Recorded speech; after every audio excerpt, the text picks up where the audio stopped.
Everybody, for those that don't know, my name is Laura Campbell. I am a local resident and I also work in the area. I would also like to extend a warm welcome to Darren. This is his first Bellshill Community Board meeting. Darren is the new Assistant Community Partnership Manager, so thanks for joining us. And we have apologies from Sharon, so Kinwa will be taking minutes this evening. Just to start off with a list of apologies that we do have, we have Sharon Bissett, Councillor Linden, Councillor Redden, Councillor Patton, Amy Reynolds, James McCluskey couldn't make it, but I think PC Andrew Rice is here in his place.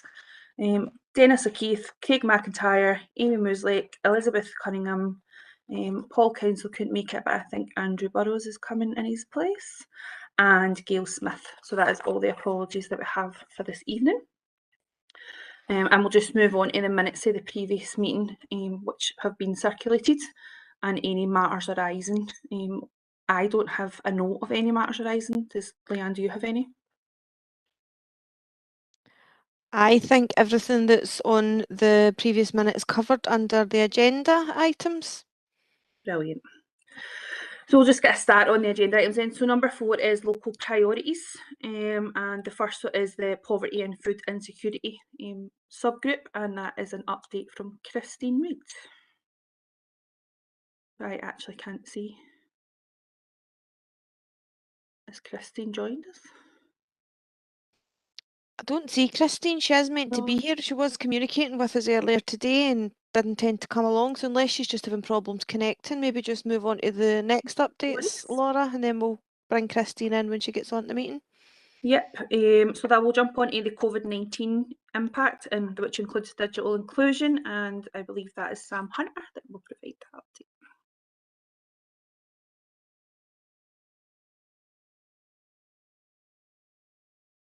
No, we're doing well today. Sam is here, and an update was circulated. Right, what happened there? Did you say something? Yep, Sam, it was just to see if you wanted to say anything in addition to what was circulated around the digital inclusion update and the driving digital locally subgroup. Right, I mean, can you hear me okay? Aye. Yeah. Well, just the reason I circulated that paper last night because the intention was I would do the briefing on it, but probably not. Went blank. Probably some of you will be aware and some of you are not aware. I'm actually a blind person, so there is no way I could actually read that briefing and take part in this call at the same time, hence the reason for circulating it. I think it details a lot of the work that's been done by the NL Digital subgroup, and we're still looking for another member from this community board to join the digital subgroup if anybody's interested. I think the idea is in 2 weeks' time, we are going to be doing a 2-hour meeting solely on the subject of community benefits for Comms World. That's with the introduction of all the fibre optic cables in North Lanarkshire. So it would be interesting to get anybody's input on that. That's great, Sam. Thanks very much for your update. Okay, so we'll move on to agenda item number 5, which is community matters. Oh no, sorry, I am jumping ahead. I'm missing out the police and the fire service. How very rude of me. I do apologise. Community safety subgroup. So update first from Police Scotland. It's Paul Steele here from the police. Inspector McCluskey wasn't able to make it tonight. He's given me a few points that I think he's maybe looking for updates for. The first was obviously there's ongoing issues with quad bikes and off-road bikes. He wanted me to make us aware there's action plans in place in relation to them. There's training's also been arranged for new quad bike trained officers to try and deal with that issue. The other thing he'd asked to be brought up is there's a local police survey. I don't know if you're aware that's online. I think this is a final chance for people to submit their sort of comments to feedback into that. Closes soon for residents. The other thing he asked to bring up is we've dealt with a cannabis cultivation in Bellshill, £1 million worth of cannabis recovered there. And also there was mention of issues regarding speeding. He said there's an action plan in relation to speeding with the traffic department, particularly focusing around Community Road, Fallside Avenue and New Edinburgh Road. But if there's anything else, I can feed that back to him. Thank you very much. Does anybody have any questions on that? No, we're good. So we'll move on then to the update from Scottish Fire and Rescue. I can't hear you, sorry.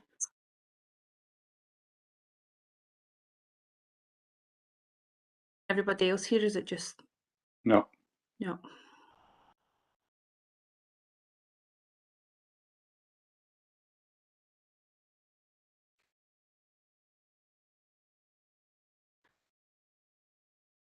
I think sometimes maybe if you click out and come back in, it can just be a wee issue with the speakers. Okay, Also check that you've not put your audio off, because in one of the previous meetings I had turned my volume down so that my emails wouldn't ping, and then I realised it had actually turned down the volume on my headset as well, so maybe just check that.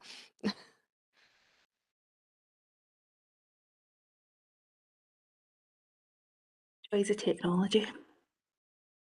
It's usually me these things happen to. We'll give a wee second just to rejoin. You can look at each other's pretty faces.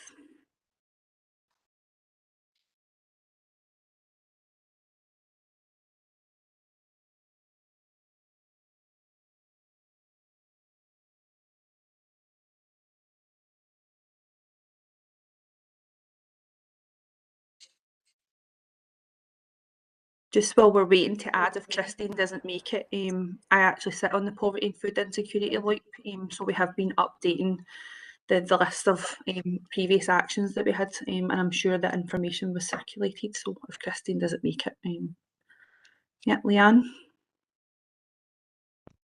I can also say a few words, Laura, just about how we're going to be reporting. I know we've spoken about this for quite a wee while now, but the local partnership teams, which is made up of local managers across 4 clusters in North Lanarkshire, have now started to meet around the monitoring framework for the LIPes.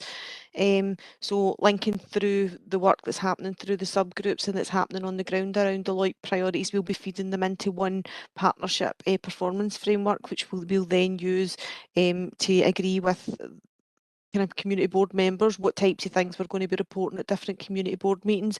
We'll be doing a 6-monthly report to the NLP Strategic Leadership Board, and we'll internally within the council do an update report to the Communities Committee.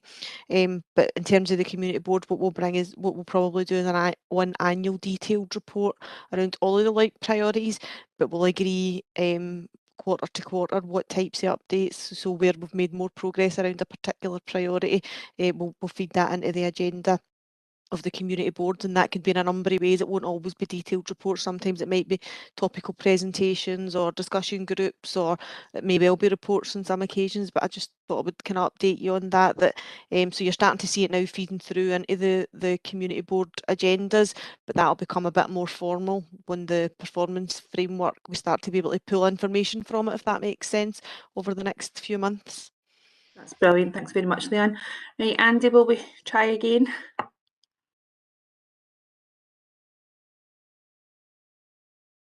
No. Get you some flip chart, you can draw us a wee picture.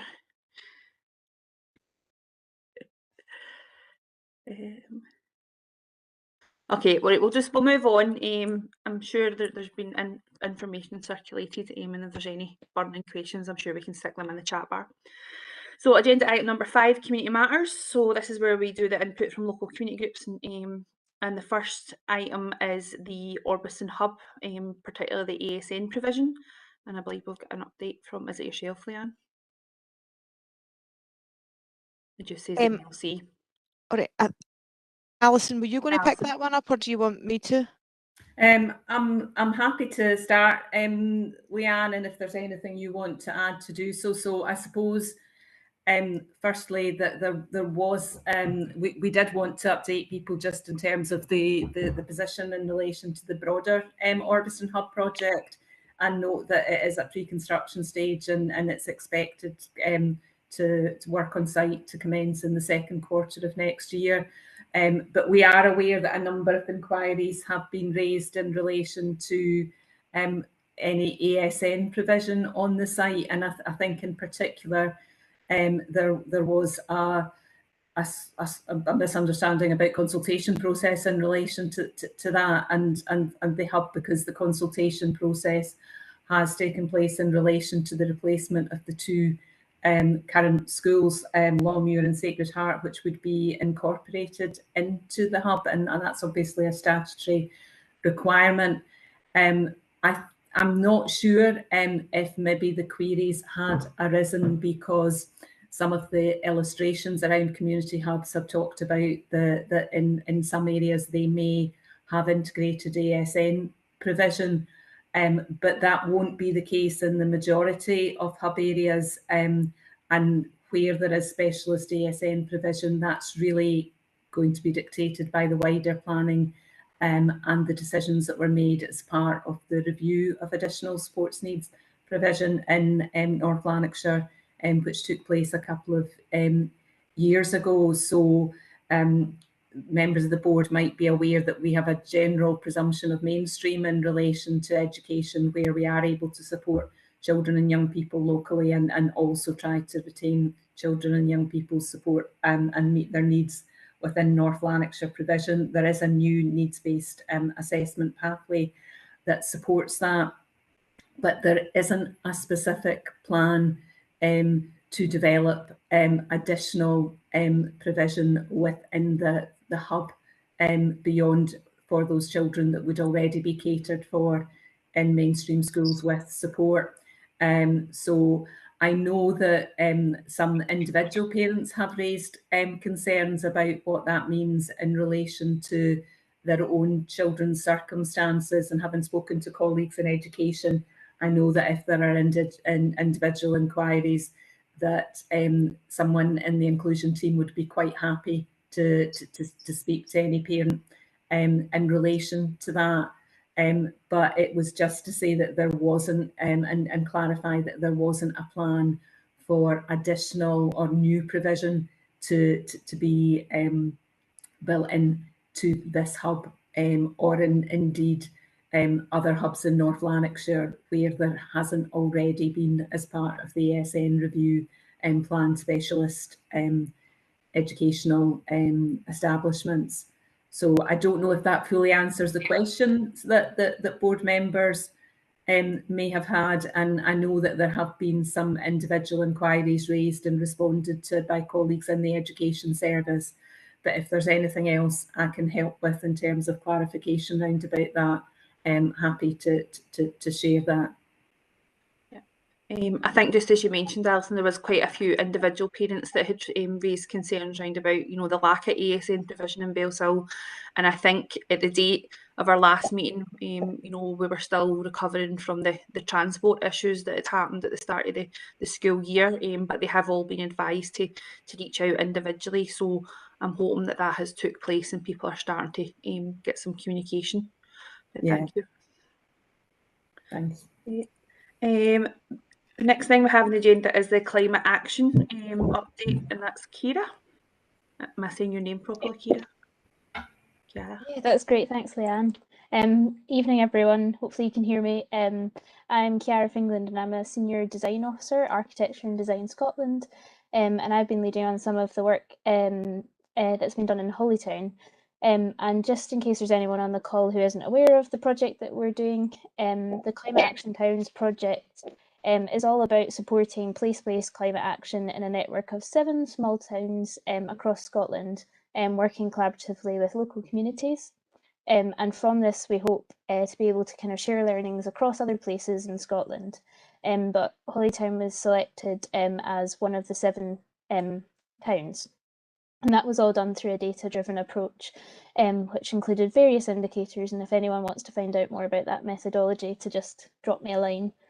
But we're now into just going through the start of year 2. So we've got a year 1 report, which hopefully you've had access to through the pre-circulated pack, but I'll pop a link to the report in the chat. But just to go over a couple of key findings, I suppose. that were critical to that were around communities and aligning with existing place-based work. So we've been working really closely with the locality team in Bellshill, which has been great to get their support and reaching out to different groups and trying to see who's keen to get involved. So those relationships with ways of working have been absolutely key. In Holytown itself, so it's in terms of the climate action town side of things, it was selected because there's predicted climate change impacts everywhere, but in Holytown specifically, it was around, potential flood risk from surface water flooding, increased temperatures, which can impact energy and transport, extreme weather events potentially, and none of these are unique to Holytown specifically, but those are things that we're hoping to address, or basically build agency within the community to feel like they can be empowered to take climate action collectively, and move the burden away from just individual action, but actually, if we come together, what can we do at a town scale? So just to give you an idea of some next steps from the project. So through the first year, we gathered a lot of baseline data through running workshops, particularly with the primary schools and the youth groups. And we're hoping to run an in-person event later on in November, early December. So if you've got anyone who lives in Holytown, or any groups there that we might not already be in touch with, please do get in touch with myself, as we're keen to try and reach the project further. We were also able to work with the Bellshill Men Shed, which was great, and use the information that we gathered from the young people to put together a bid for the green participatory budgeting. So we'll see how that pans out, but that was great to be able to attend things like the Holytown Primary School Fair and meet more of the pupils and tell them more about the project. We are also working alongside Sniffer, which are a charity who are working across a regional project called Climate Ready Clyde. And we're hoping that some of the work that we're doing in Holytown can feed into some of the flagship actions there, and put Holytown on the map a little bit more. So as I say, we've got that in-person event hopefully early November, December. So if you're part of an organisation that might like to be part of that, please do get in touch as well, because we're hoping to run it as a kind of activity day, which is family friendly. And last but not least, we've also got allocated funding in our budget for a partnership training programme with Scottish Communities Development Centre, and that's around community capacity building. So again, particularly targeting at groups in Holytown itself, and if there are areas on the periphery that might benefit from that training, we can certainly have that discussion. And so just to finish up with a little highlight of working in Holytown, it has been great, particularly the workshops that we did with some of the young people at the primary schools. We used the Place Standard tool to have some really interesting conversations around kind of 14 themes, everything from transport to natural space to housing. And there's lots of interesting things that came out of that. But to mention one in particular, for those that know Holytown itself, there's the Red Pavilion near Windsor Park, and there was lots of aspirations for could something happen to that. So that was really nice to hear, and hopefully that's something we might be able to kind of take forward. But in terms of an aspiration, again, we're just trying to build capacity and hopefully get someone in Holytown to maybe come along to the Bellshill Community Board as well one of these days too, unless there's anyone who I'm missing who's actually already present. But as I say, more than happy to speak to anyone who's interested to find out more about the project. And thank you very much for inviting me along to speak tonight.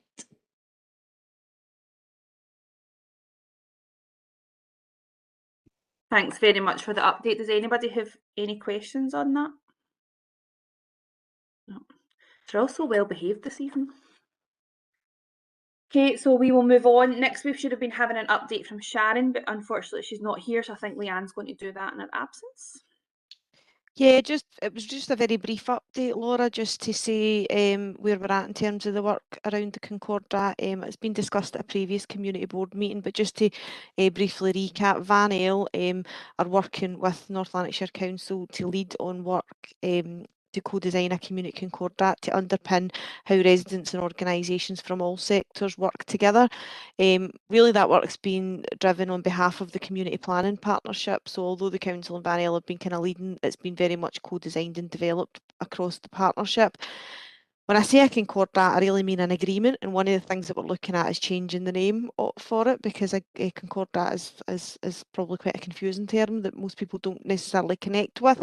So we're looking at the name of it, but what it'll ultimately be will be an agreement with all the public sector partner agencies, all the council services, and across all of the local voluntary sector organisations about how we will work together. So I suppose it's ultimately a set of values and principles that will underpin in terms of supporting the delivery of the LOIPs. So it's not so much the detail of what we will do, it's more about what we can expect from each other, you know, things from ranging from what community groups can expect from the council in terms of consultation and engagement, or with other partners, timescales, things like that, to, you know, respect, trust, more that type of thing. So there's been a fair bit of work that Van Elle have been leading on around this work to look at engagement. So the work to date's been more kind of focused around stakeholder engagement and developing the work. They have now started to look at a series of local thematic focus groups and also localised focus groups linked to the 9 community board areas. They had started to deliver on some of those workshops in some of the areas, but have now decided, based on feedback from the first few, to review some of the kind of focus for the focus groups, I suppose, like, you know, some of the questions that they're going to focus on and some of the approaches. So we're going to rerun those sessions. The sessions are going to be rerun across all 9 areas. It might not be 9 individual. I think they're finalising the detail of what that's going to look like, but there will be sessions that will focus across the kind of local areas. That'll be done in a range of ways. So there will be focus groups, but there will also be targeted engagement with particular thematic groups or interest groups, and I suppose particularly equalities groups.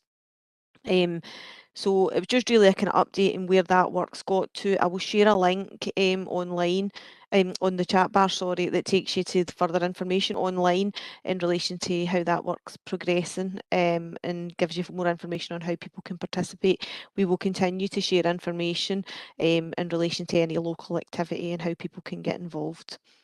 Thank you. That's great, Yeah. Leanne. Thank you very much. Could I ask a question? Of course you can. Leanne, see this stuff about putting stuff in the chat bar? Absolutely no use to media. Apologies, Sam. That is a real oversight on my part. Apologies for that.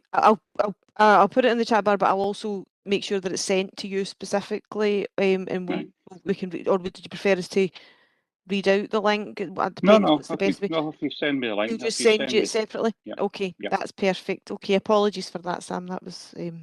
Leanne, sorry, it's Councillor Barry McCluskey here. Can you send it to me as well? Because I'm also registered blind. Yes, of course, Councillor. Anybody else have any questions about that wee update? No? Okay, so we'll move on. We're now going to have an introduction from Sharon Pollock at Roots to Work. Hi, Sharon. Hi, thanks everyone for having me along this evening. So yeah, this is my first meeting as well, so playing a bit of catch up with some of the information, but hopefully I'm up to speed pretty quickly. I'm sure some of the members will be familiar with Roots to Work and some maybe not so familiar.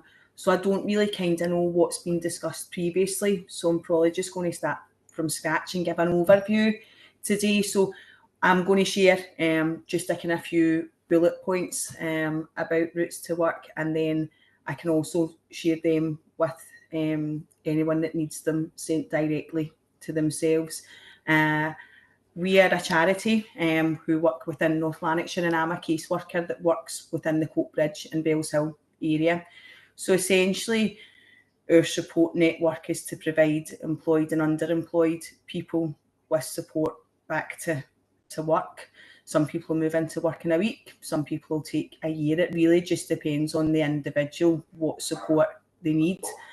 I think sometimes we can sit and talk about all the things that we can do, but it's really about what an individual person needs. So it needs to be, the support needs to be person-centred. So we can do lots of wonderful things, but it's very much the thought process of, so what? If it's not applicable to a person, then it's absolutely of no relevance to them. So I'm going to share just a quick flyer. As I say, I can circulate this, and then If anyone's got any questions, I'm happy to kind of provide more information. So hopefully this works, because I'm not the most IT savvy person. So share my screen and let me know if this comes up. Is it coming up to you guys? Nothing yet. It's just in connecting, so bear with me.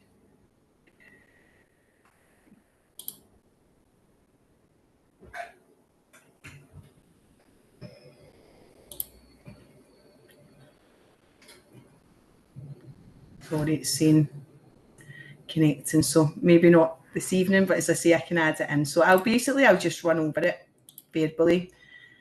So Roots to Work, as I said, we are a charity working within North Lanarkshire to provide unemployed and underemployed residents support. So the type of things that we can do are access to ring-fenced vacancies and apprenticeships. So a lot of people, the terminology, what's a ring-fenced vacancy? So these are vacancies that are subsidised by the council, so to potentially give someone that maybe wouldn't have had an opportunity normally, an opportunity to move into work, and it's a small proportionate of funding for a period of time to allow the employer to upskill that individual and give someone a chance that maybe otherwise wouldn't have. One-to-one support, caseworker support, so that's myself. Each client's assessed and we put together an action plan of what their ultimate goal is, and then we work towards those goals. So some people are really removed from the labour market, are considering of moving into employment. So the first kind of steps potentially could be is, are they even leaving the house? Are they isolated? You want to create a routine, get people integrated back into communities. What support network do they have? Do they turn day into night? Do they have a good health and hygiene routine for themselves? So it's not just always about work, it's about that progression back to even be considering employment. So as I say, it's not everybody's going to move into work in a week or 2 weeks' time. It's that progression back to considering employment. We offer funded accredited training. We cover all aspects of the employability journey, so CV creation, interview skills, application, job application support. We've got a childcare budget, so essentially if someone was moving back into work, and often childcare providers want payment up front, we can support with funding until someone gets their first wage. And lastly, last year in May, Roots to Work celebrated putting 20,000 people into employment. That is the equivalent of the amount of people that live in Bellshill. So over 20 years, that's how many people the population of Bellshill Roots to Work have supported into employment, which equates to one person every 96 minutes for the last 20 years. And to me, that's just a massive achievement.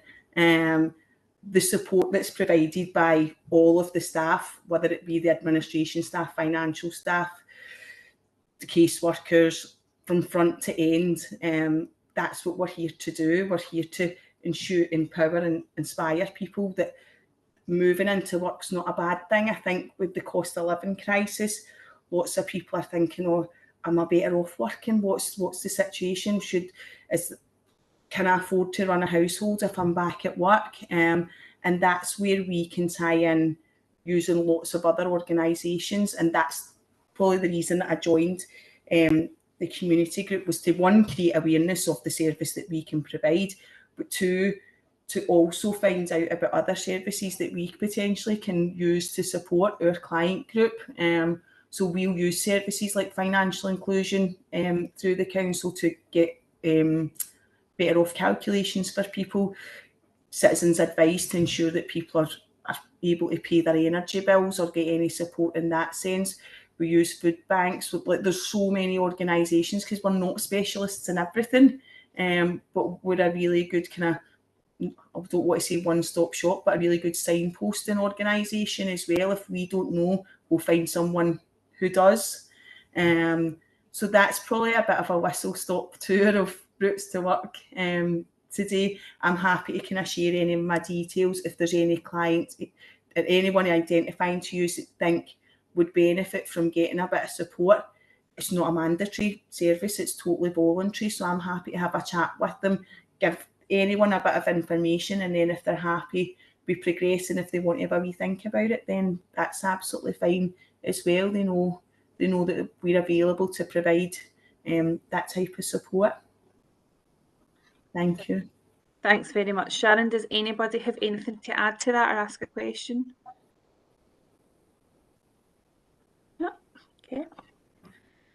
We'll move on. So we now have an update on Recover NL, and I believe that's Darren. Yes, thanks, Laura. Good evening, everybody. It's good to be here. First, that's our community board meeting. It's good to be in Scotland. And yeah, so I'm going to have to apologise. I do have a pet dog. We are working from home, and he is playing and chewing on a toy. So I do apologise if you can hear that noise. So don't ever apologise for having a dog. No, thanks, Laura. Yeah. Okay. Yeah. Recover North Lanarkshire, the Environmental Fund. So for those of you who are not aware of this particular fund, it's a grant, a council grant of up to £2,000, and it's open to voluntary community organisations who can demonstrate effective and ongoing activities who participate in community-led environmental projects. These can include anything from litter picks, cleanups, and small-scale environmental projects. And the fund is basically for purchasing relevant equipment to support those kind of projects. So from tools, PPE equipment, bin litter pickers, and so forth. And we've been quite successful in terms of distributing, because we had an allocation of great timing. So we had an allocation of around £18,500 to give this out. And we've distributed £10,000 of this for 6 groups in the community, and these have included the VIP Arts and Sports Academy, the View Park Conservation Group, Lanarkshire Muslim Welfare Society. So a good diverse range of groups have come forward. There's still around £8,500 remaining of this grant. There's no deadline for groups to apply, so I would really encourage groups who have an environmental outcome or aspect to the work that they are doing to consider applying for this. And whilst I'm on this as well, in terms of an external grant, the National Lottery Heritage Fund, I want to bring it up because we've been approached because they are struggling to give out this particular grant, and they have a small grant of between £3,000 and £10,000. Again, for community groups and not-for-profit organisations. And one of the biggest challenges that they faced in giving out a heritage grant is around the term heritage, often because people often associate heritage as being middle class and about old mansions, castles, and other historic buildings. And as a result, some people and groups don't associate themselves with that particular grant. But heritage, of course, means a lot more than that. Our community feels that is important to preserve, and this could be anything that we wanted to share with future generations, from the natural environment, culture, tradition, the history of our people, place, buildings, could be sport, places and events, and the list is endless, really. So that's definitely one that our team, our community partnership team, will be sharing with community groups and encouraging you to apply. So following this, there will be some information that I will share with board members here around this. And going back to the Environmental Fund, I'll send information further around that as well. And any questions that you have with either of those grants, please do get in touch. More than happy to support and get this money to where it's needed to help shape our environment. Brilliant. Thank you very much, Darren. So as Darren mentioned, he's going to send that information out, and any questions, just feel free to get in touch with him. So we'll move on to agenda item number 6, and we now have an update from our community coordinator, Alison. Thanks, Laura, and apologies, Darren. I think my dog was making long distance friends with yours there, and although you couldn't hear him because my mic was off, the squeaky toy was out in the background, and there was a bit of barking as well. So hopefully you won't have the 101 Dalmatians effect when I'm talking either. But it was good to hear that update. A lot of the information by way of update has already been shared or I think sent out, because we're a little bit later meeting than initially intended, by by way of written updates to board members.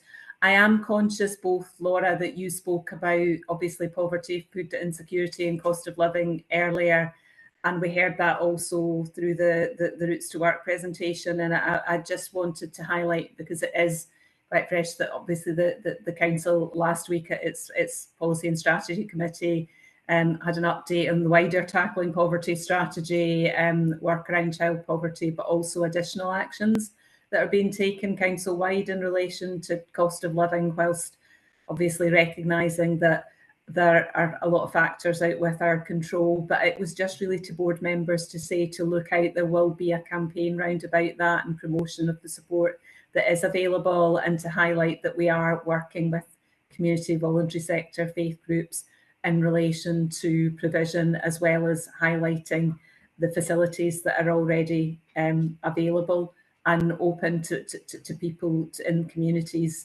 to use.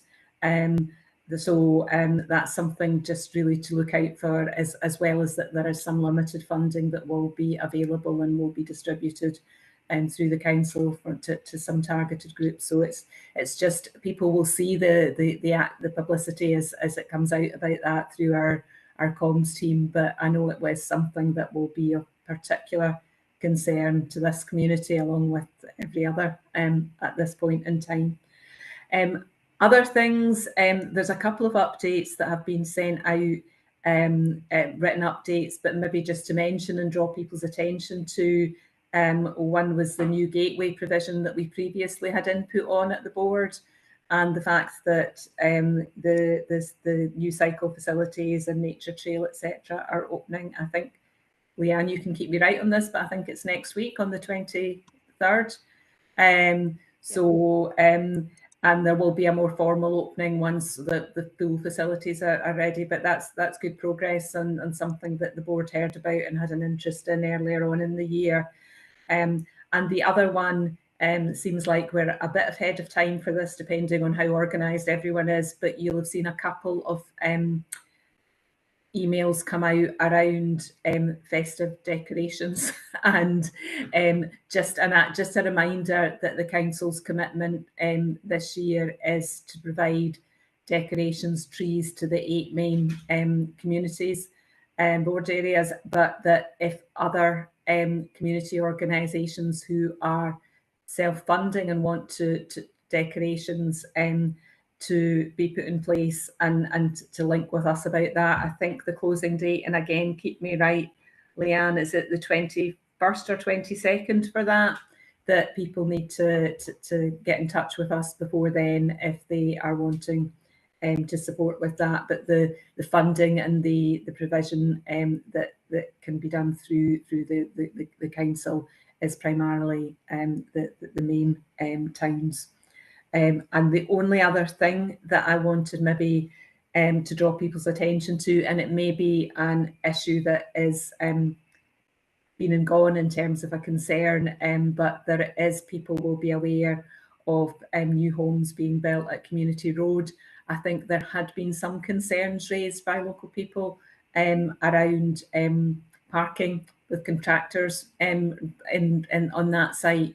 And that is an issue that we have picked up, and I'm hoping that therefore people will be experiencing a situation where these concerns have lessened. But if there are still issues around about that, then clearly people can get in touch. But I think that was everything. I see that Bellshill roundabouts to on as a separate item, so I know you're going to come to me next about that, Laura, but I think that's all by way of the broader update, unless anyone's got any particular questions I can answer. Does anybody have any questions, Leanne? It's not a question, but Alison, I was going to bring up under AOCB, but it seems to make sense to do it just now, just a wee bit more information about the voluntary sector funding around cost of living. Is that okay, just to make sense to mention? That would be helpful, Leanne. I know that probably we are in a positive position because we're meeting after the decisions around that, and therefore we're maybe able to share it a wee bit earlier than some community boards, but I think that would be really helpful. Yeah, that's fine. So the paper that Alison spoke about that went to the Policy and Strategy Committee last week had a number of kind of interventions mentioned around cost of living, but one of them specifically was an allocation of £450,000 to provide to voluntary and community organisations to assist with delivery of assistance around cost of living, I suppose, primarily around the availability of warm spaces and I suppose additional like I suppose meals or hot drinks, soup, you know, just things that kind of help to keep people warm and places for people to go. The idea is that there are many voluntary voluntary sector and community organisations, apologies, who are already delivering that type of provision and have plans underway to deliver that provision. So rather than the council going away and doing something kind of completely separate, the idea is that we would make funding available to assist groups to extend what they're already doing. So whether that's being able to do an extra few days or hours, or whether it's being able to extend to a further venue or whatever basically you can do within the scope of what you already do. It's not necessarily a big, widely publicised funding process. It's more about groups that are already providing that type of activity. So what we've been doing is we've been making contact with groups that we're aware of, and we've been making contact with them, having a chat about whether they would be able to take anything additional on. Because we really need to turn this around quite quickly. So we're speaking to groups this week. We're looking for proposal forms to be submitted by the end of next week. Then start to look at them and to look at the spread across North Lanarkshire and whether there are any gaps, you know, avoiding duplication, etc., making best use of the resource.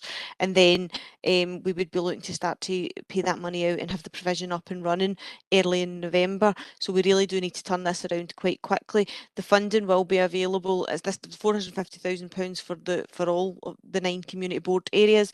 So therefore the emphasis really is on additionality or as being able to make better use of the provision that's already there.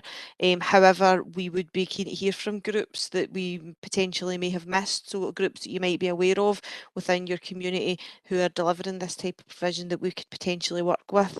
The idea as well is that we would probably release any funding in kind of 2 lots, because it's a bit unknown. We don't really know what the uptake's going to be, what the costs associated are going to be, etc. So we're going to probably release the first 2 to 3 months initially, and then have a review, and then look to release the kind of final few months. We will be reviewing this on a monthly basis as well, in terms of just keeping an eye on uptake and any kind of additional demands that are maybe being placed on groups, or where we might need to adapt or change. So it's a very kind of fluid process right now, and it's that there are a lot of unknowns. So we're really just trying to engage with groups to look at the best way forward. So if anybody's got any particular groups that they think might be interested, again, I would like just to emphasise that this is about groups that are already providing and have the infrastructure in place to be able to provide this type of activity. But if any groups are interested or have not been contacted and think they should have been, just please contact myself, Darren, or Kinwa, or the Community Matters mailbox in the first instance, and we'll check the list and make sure that you're added if required. That was all I had to say, but any questions, more than welcome if I can answer anything. There is a few hands up, Leanne, so I'm going to bring in Okay. Sharon first and then Hughie. Sharon?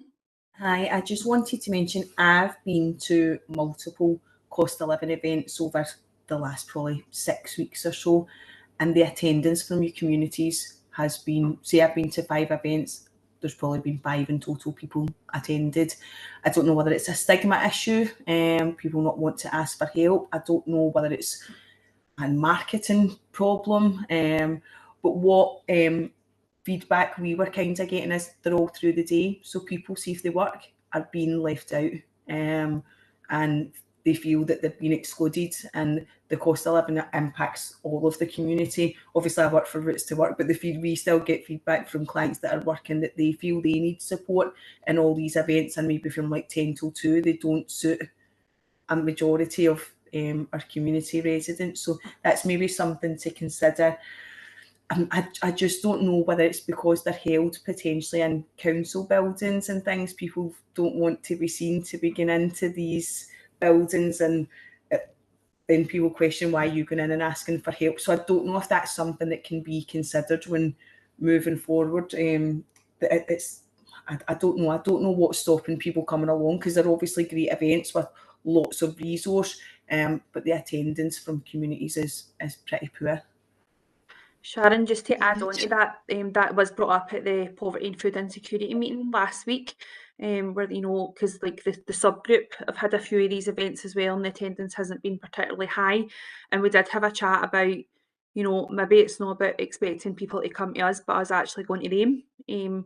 So highlighting, groups that we know are running and where we know there's a captive audience.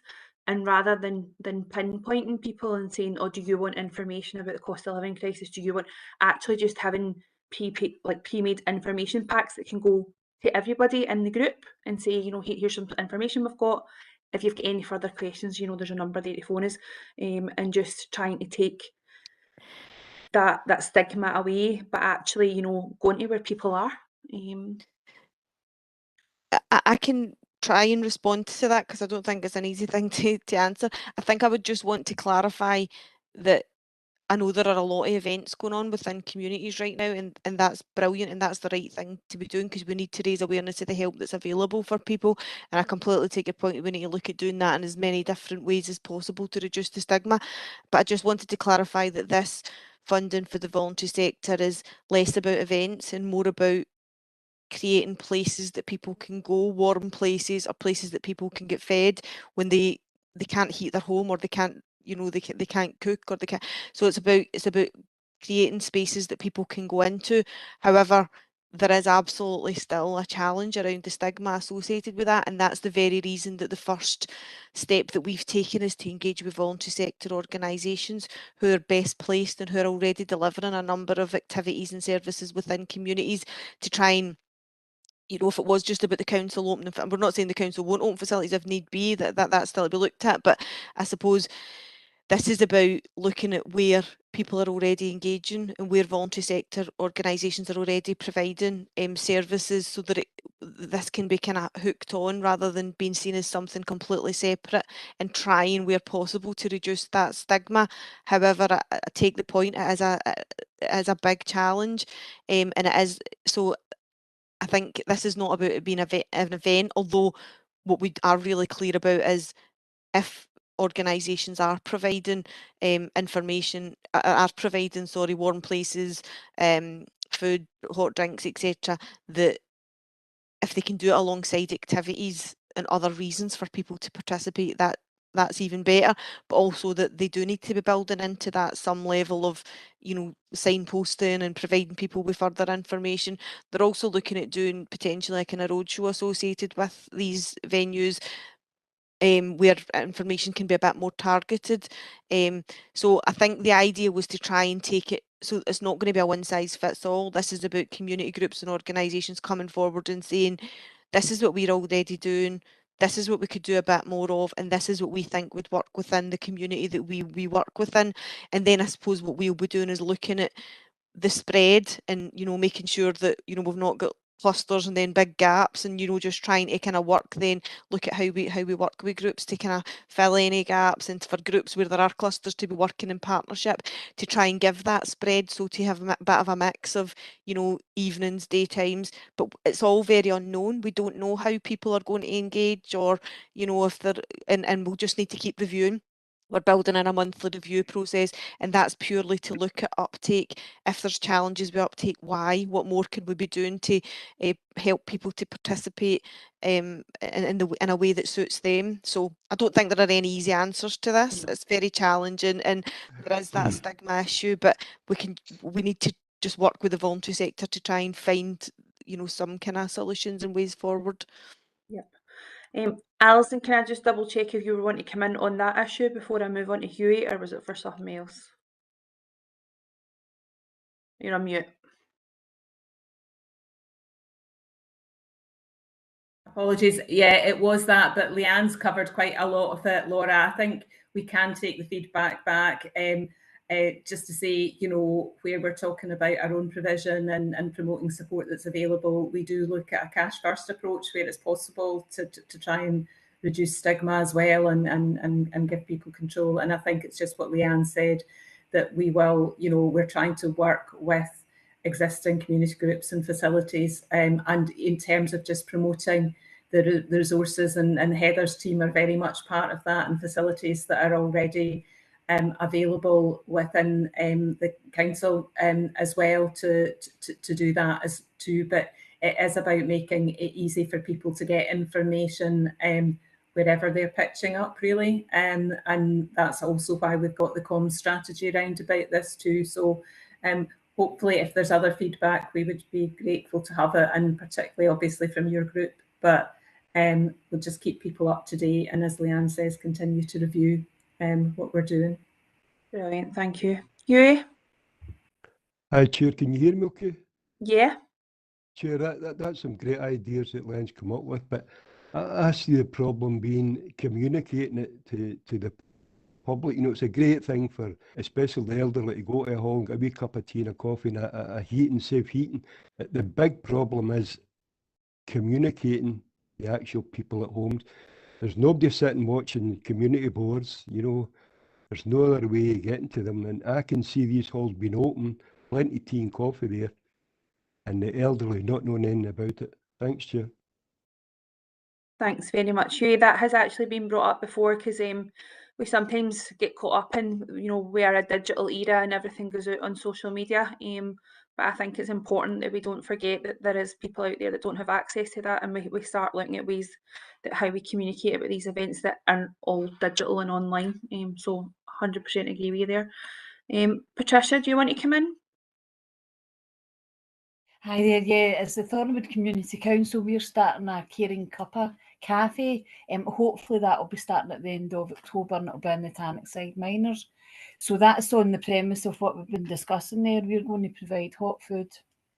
It'll be a donation only, and we're going to be signposting to other organisations and see where when the people come in, see what they want involved, see who they want us to bring in. A lot of the bingo, the people that come to the bingo are elderly, so they're all going to come with their friends because they're wanting a warm place with a warm cup of tea and a soup or whatever. So we're hoping that'll catch on and they'll spread the word as well, because they're not obviously on digital forums. Yep, that sounds great. Patricia, see when that happens, can you let us know? Yeah, sure can. Okay. Leanne, do you want to come in? I was just going to say the same. Patricia, you may well have been already engaging with Kinmar that around this. I'm not sure, Yeah, but we have, yeah, that's fine. It was just to make sure that we were linking up with you. And just in response to the previous comment, Laura, absolutely communication is key. And the council does have a communication strategy around this, but we do recognise that won't reach everyone, and it is about us all working together and finding ways to share information. And I know some of the groups that I've spoken to so far have been saying, you know, things like, you know, they will be going out and actively speaking to people that they know in the community who might be a wee bit more vulnerable, and some of them are even looking at how the funding might assist them with even being able to go and kind of pick people up, or, you know, just think different ways of. So I don't think there's one answer, but there is a communication strategy, and I think although that's the council's communication strategy, and we'll need to look at how across the community planning partnership and also the organisations are sharing information. We're certainly doing sort of GIS mapping and being able to layer up the information that we've got around the provision that will be there, and that'll be hopefully a good tool where we'll be able to help people to access information. But again, we need to not just think about online, although, you know, we do need to look at different approaches. So I'm very conscious of that, and any ideas, any better ideas around how we can share information would be great. Brilliant, thank you very much. So moving on, we are going to have the Bellshill Junction update. Alison, that is yourself, and I see you've just responded to Jill in the comments as well. So when we were talking about the previous issues at Community Road, Jill's saying that that's still an ongoing issue. Alison's picked that up. Okay. So I will pick that up with colleagues. So Bellshill Hill's obviously been a standing issue for this board in terms of update, and I think had we met as planned last month, obviously we would be saying, and I think some of this information was shared out with the meeting, that obviously the designs and for the traffic control, etc., had been completed, the preliminary designs, and submitted to Transport Scotland. The update from colleagues in roads is that there has been an initial meeting at the beginning of this month with Transport Scotland. We still don't have the requisite approvals or any issues brought back to us through any changes or concerns that they have. But I think colleagues are hopeful that that has opened up the communication channels and will be a vehicle to try and progress this from here as quickly as possible. But I appreciate that although that is progress, it probably feels, you know, to board members and people most affected that it's not happening quite as quickly as people would like. But we will keep this on as a standing item and update as regularly as possible. Leanne, Darren and I will maintain the link with our colleagues so that we can get feedback out to the group as soon as possible about it. But I think we have moved forward a step, but still waiting on feedback, and that feedback will obviously determine how quickly we can move forward. That's great. Thanks very much, Alison. So that brings us to the local development programme update, which is Leanne. Thanks, Laura. The Local Development Programme, or LDP report, was circulated with the papers. The main body report is the standard report that comes to all community board meetings, with the appendices detailing some of the projects. Just for anyone new to the board, the Local Development Programme is a capital programme. It can only be used for capital projects, and it needs to be in council land. The LDP can cover a range of projects from parking, play provision, heritage features, etc. And communities are encouraged to identify projects through completion of a proposal form. This enables us to gather very basic information, ensure the project meets the criteria and can be funded before we progress to any more detailed feasibility, engagement or development work. LDP is a 5-year programme and we're currently in year 2, so the budget for Bellshill in year 2 is £165,105. We're not seeking for approval for any additional projects at this point. We have a number of projects that are currently being delivered, and we've got a number of projects that we're finalising and working with community groups around the proposal forums, because we need that kind of early detail. So the team will be reaching out to individuals or groups who've put forward ideas. They'll be focusing on that, I suppose, over the next wee while as we come up to the end of the year, to work up the detail of some of the proposals that we think that we can definitely progress within this financial year. So while we're not seeking approval for any additional projects tonight, as always, we would encourage local groups to engage with us regarding any ideas that they have, and we can advise and support through the process. There's a slight change in the process that I don't know if I've made it clear enough in the past few meetings, that we won't add any projects to the LDP list for approval at the community board until we have tightened up the process, until we have a completed proposal form and we're really clear that it's something that meets the very basic criteria and can be delivered. And that just means that we know once it's been agreed that it will be getting delivered, and we'll give an approximate timescale, whether it can be delivered in the current financial year or whether it will need to be a future year priority. But it just makes it a bit tighter and a bit clearer, rather than a sort of project sitting on there for a while and then we get to feasibility and we go, oh no, we can't actually deliver that because for whatever reason. So that's why sometimes you might have put a project forward but you're not quite seeing it on the report or the list yet. It just means we've not done the initial feasibility work and we've not got enough detail around the proposal yet. So I think that's everything. I think that's me covered everything. I see Hugh's hand up. Yep, Hughie, do you want to come in? Chair, just to ask Leanne on that LD report, there's and it's been on it for years. There's 20,000 supposed to go to View Park Gardens.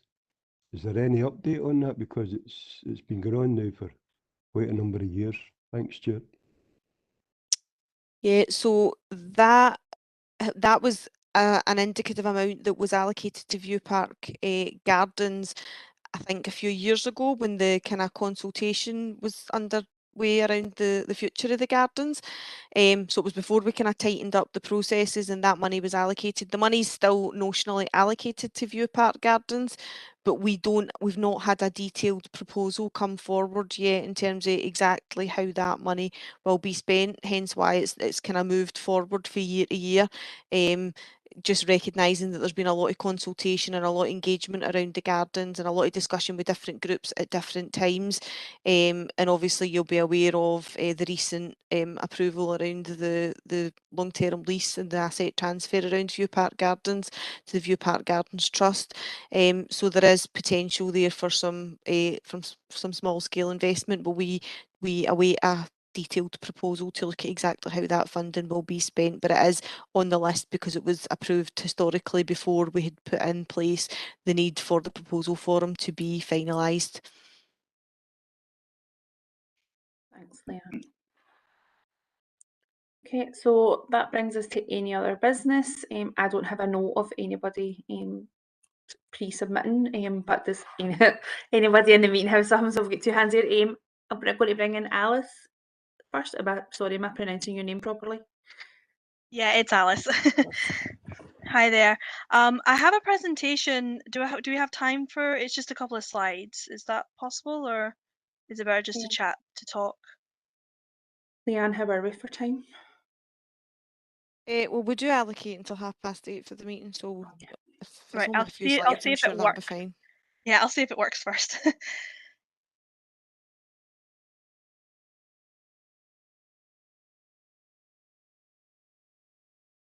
Well, what's the presentation in relation to, Alice? Oh, sorry. So I work for a charity called Trees for Cities, and we are working in partnership with the Clyde Climate Forest to do some urban tree planting in Bellshill.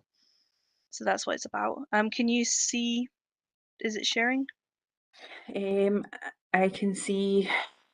Rearrange videos in this Yeah. stage. Is that Can what you you're saying? see that? There Can is you a see the map? presentation, but it's behind a pop-up.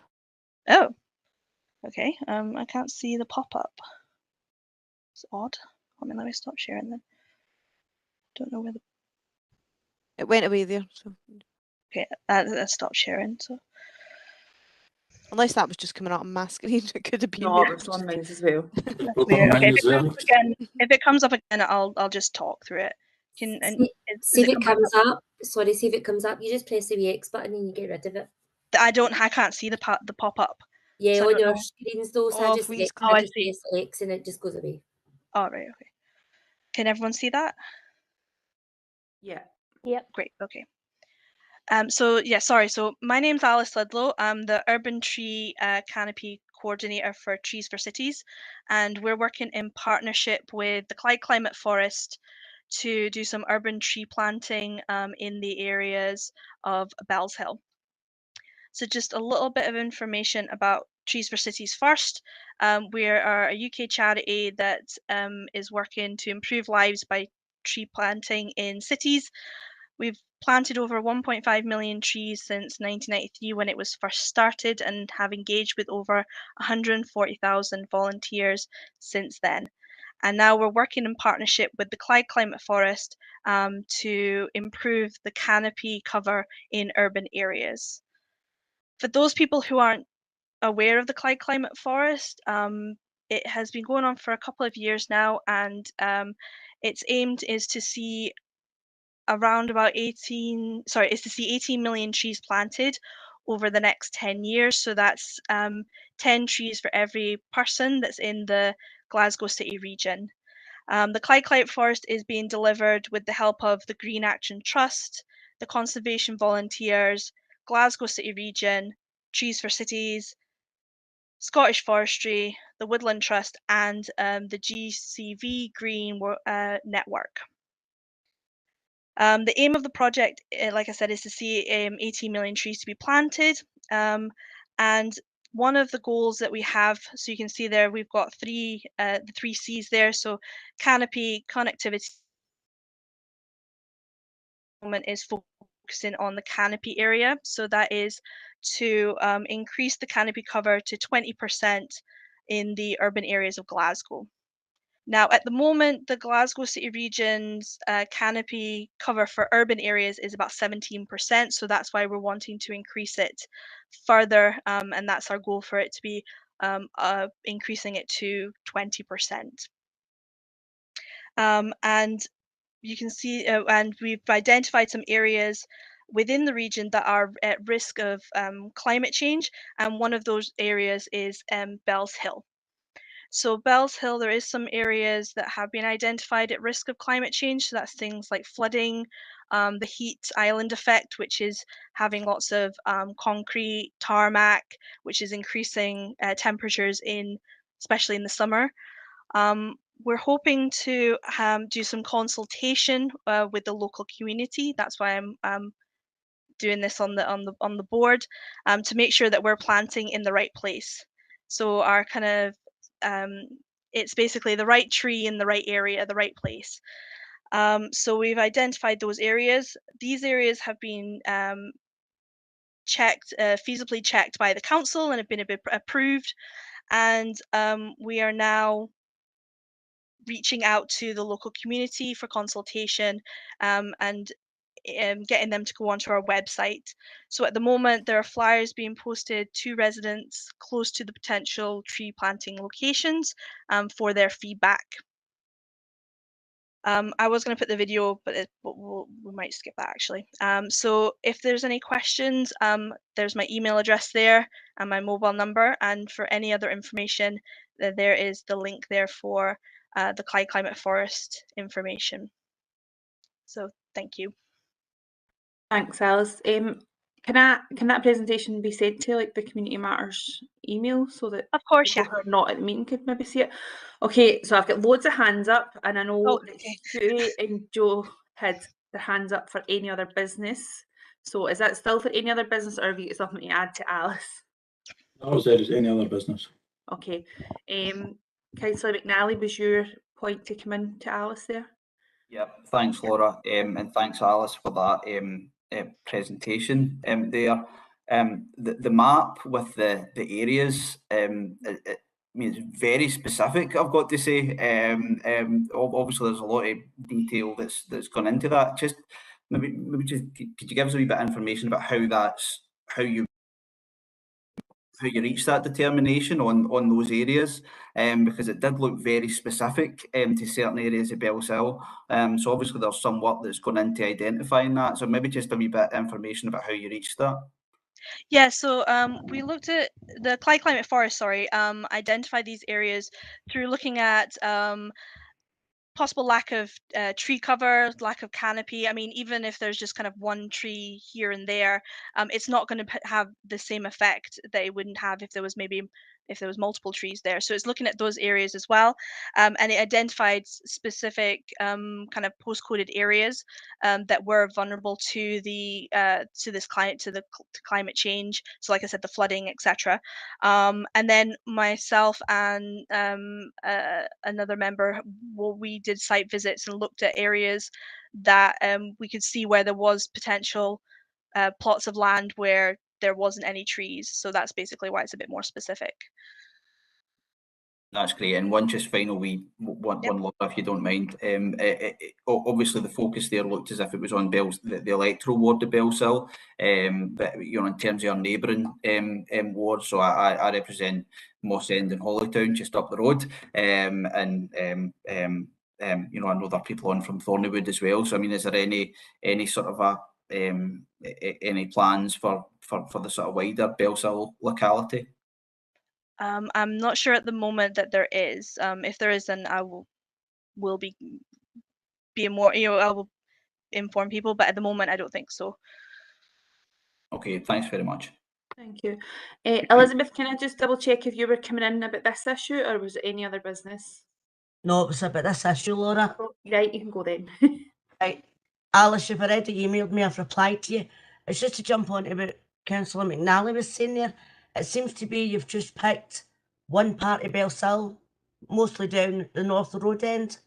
Does the rest of Bellshill not get included in this?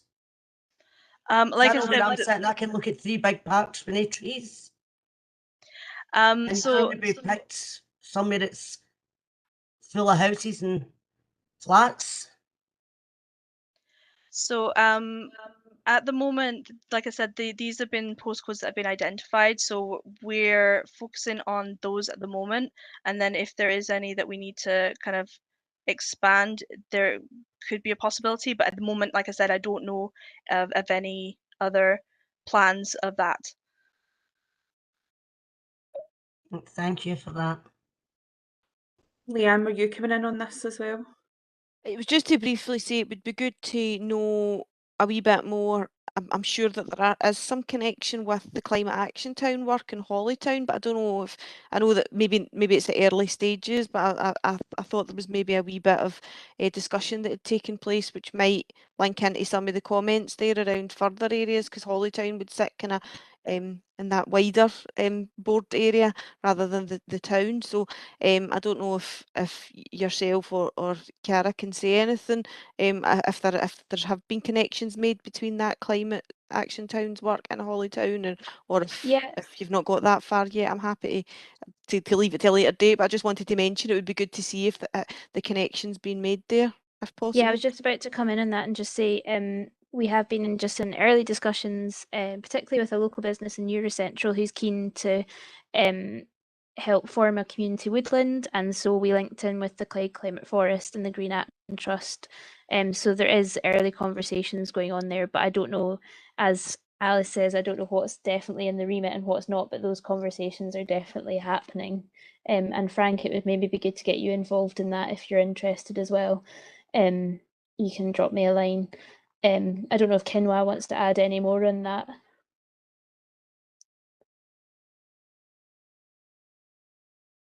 Well, thanks, Kira. Yes, what just as everyone just said, Kira, I have passed on all this contact details to yourself. So I hope the aim is to really to get us involved in the working group, which you have at the moment. It's going to reconvene shortly to talk about maybe the climate forest agenda, linking in with Eurocentral local businesses like ACS.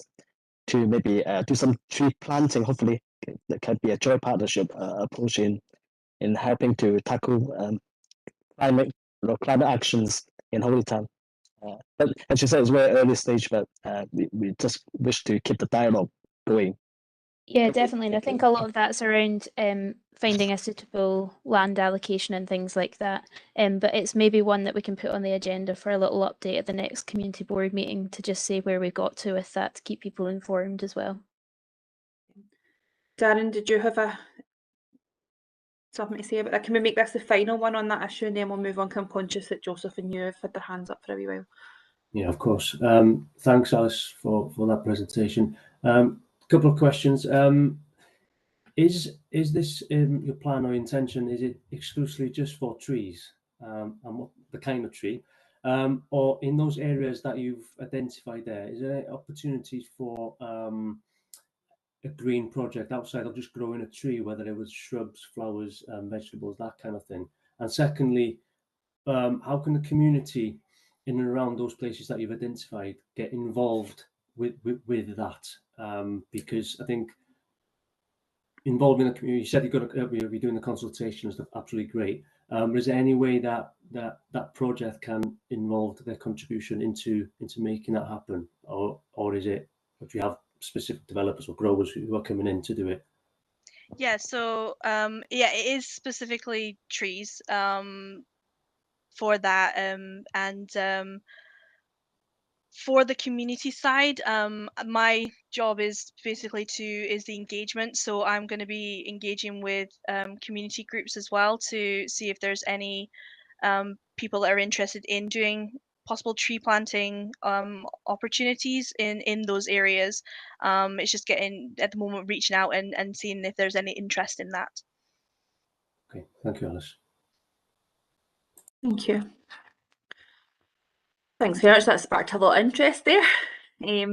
But yeah, just as I mentioned, if you could send the presentation, that'd be good, because I'd quite like to have a wee look at the areas myself. Okay, Joseph, do you want to come in, and then we'll go to Hughie? Yeah, I tried to jump in after Darren at the end of the updates. Just for the Bellshill YMCA, just to draw your attention to a new initiative we've got going. It's our new Scots Youth Connections. We've got money from the Lottery Community Fund to provide a service for new Scots to help them connect with each other and to help them integrate into the area more. So we had some coffee mornings where we had parents and young people attending, really to let them shape it. So what they've come up with is a weekly group, and that'll be held every Tuesday night in the Bellshill YMCA from 6:30 to 8:30. We will have youth-based activities, arts and crafts, ball games, virtual reality for the kids. We've also got a cafe for the adults to help them. It gives them an opportunity to get together. And we're putting in some language-based to help them with any communication barriers. And we're also providing signposting and advice from the NHS, etc., just to help them integrate into the area. So if you could share that with if you come into contact with any new Scots within the area, if you could please pass on that information.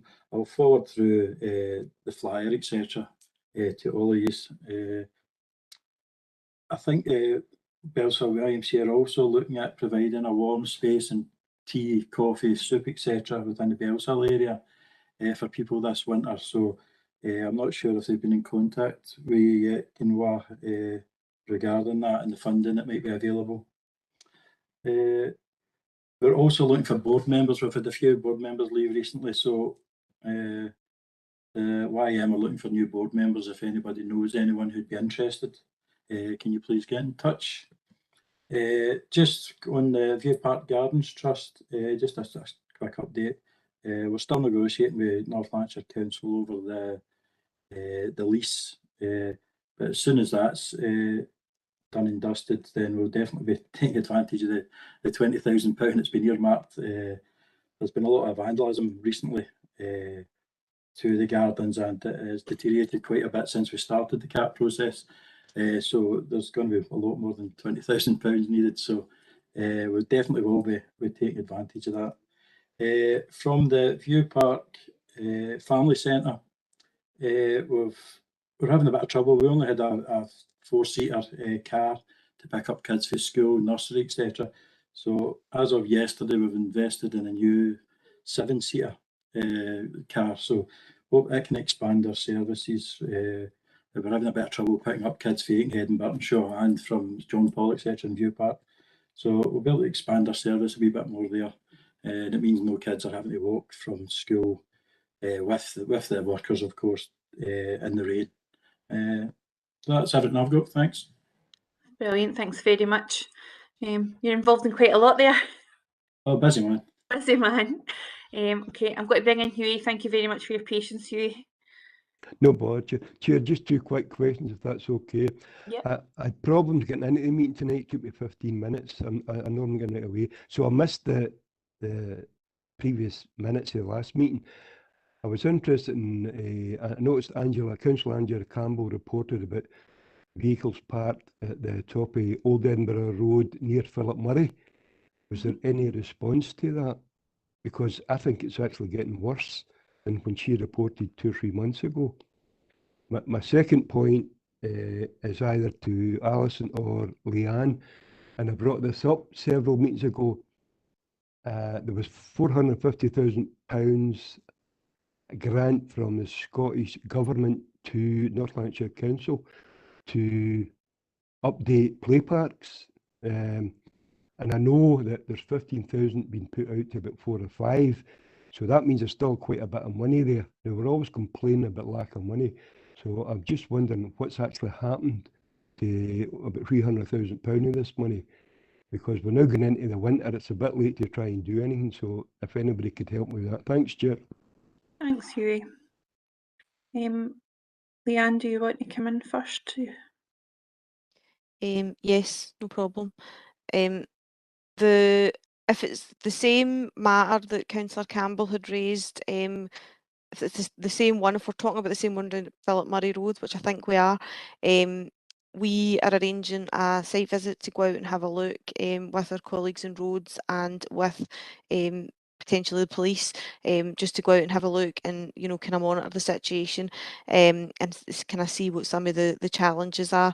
I know Darren's been in contact with the councillor around that, and we just need to arrange a date for a joint site visit.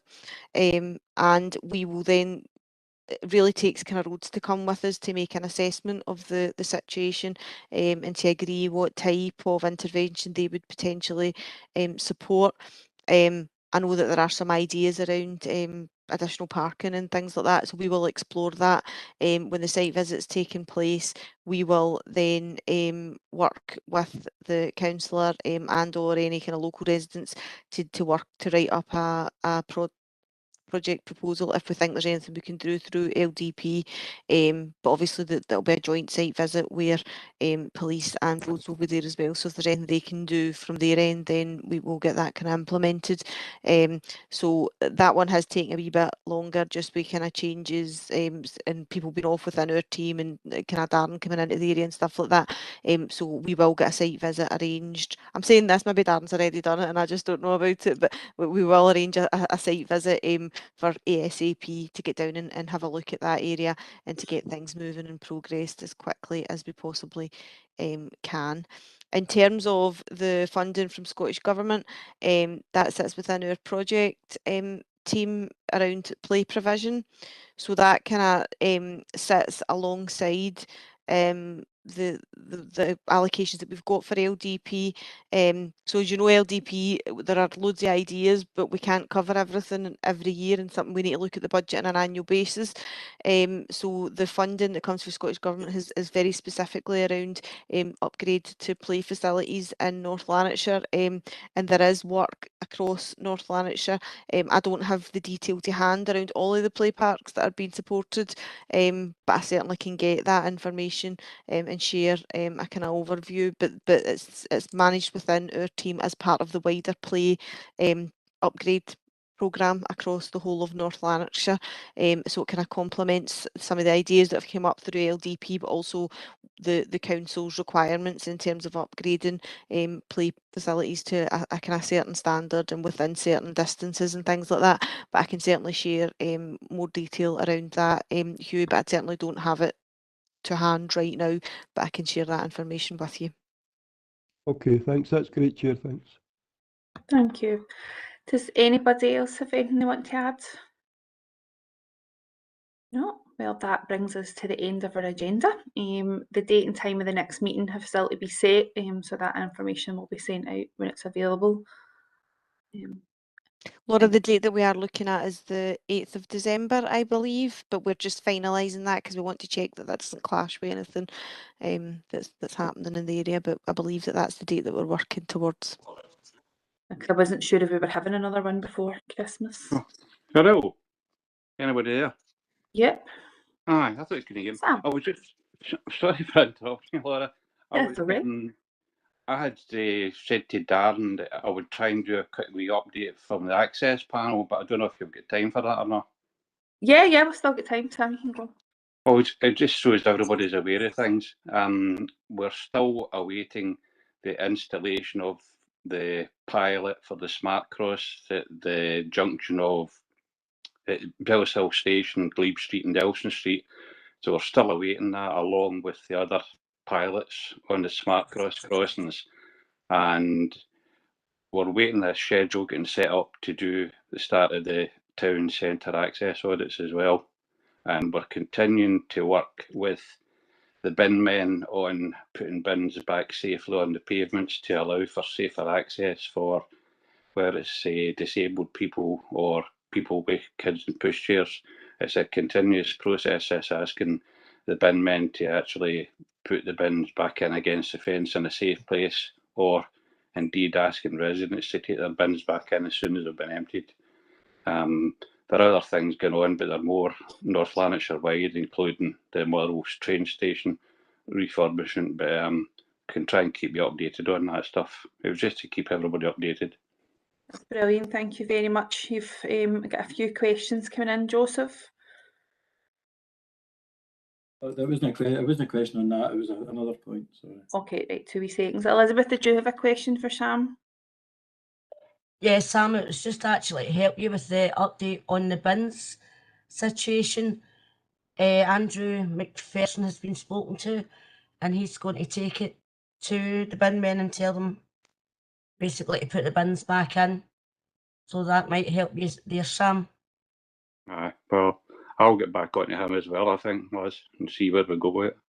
Yeah, well, It's we just contacted them this week, so that's the reply we get back. lovely. Thank Right, you. thank Huey, you. did you have a question for Sam? No, just to support him and Elizabeth about these bins. I say, I think it's a disgrace that the binman can't put the bin in at the fence. It only takes 2 seconds, and so they just dump it in the middle of the road. And you've got all grandparents like me walking about with buggies.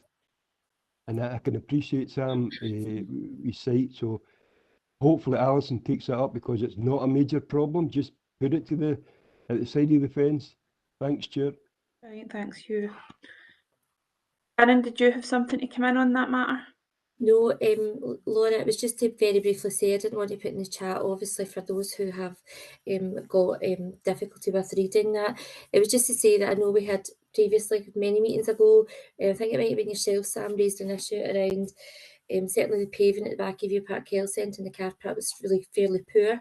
So just to say that that's just been complete a few weekends ago, all re-tarmacked, better facility for disabled parking. The front at the back of the health centre is making such a difference. And just to let you know that there's going to be a new reception going in, just to make it a bit more accessible for people coming in with disabilities.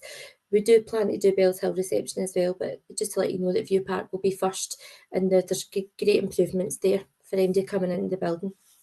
It'd be useful to include the access panel when you're doing that, I think. No bother, Shab. I'll maybe link with you about that if that's okay. Yep. Is that the reception? When you're saying the access panel, it might be quite good for Sam to show you the plans and just see what your thoughts are around it. Yeah. That'd be great. Thank you. Joseph? Yeah, it was just if we could ask for Darren's details, the stuff that we're doing down at View Park Gardens Trust with the cap transfer, etc. I think that definitely falls into the Heritage Fund remit. And it'd be good if you could have a wee meeting with your board at some point when that suits you. So if you could pass on Darren's details to myself, that'd be smashing. Yeah, of course, Joseph. I'll put that in the chat for you now. Thank you very much. Any final comments? No. So Leanne was saying they would provisionally have a date of the 8th of December for the next meeting. And also just a wee reminder that if anybody else wants to volunteer to chair, I am more than happy to share the tour. Thanks. A great job, Laura. Thank you very much for your time, everybody, and I will see you in December. Thank you. Thanks, you. Jim. Thank you. See you later. Bye. Bye.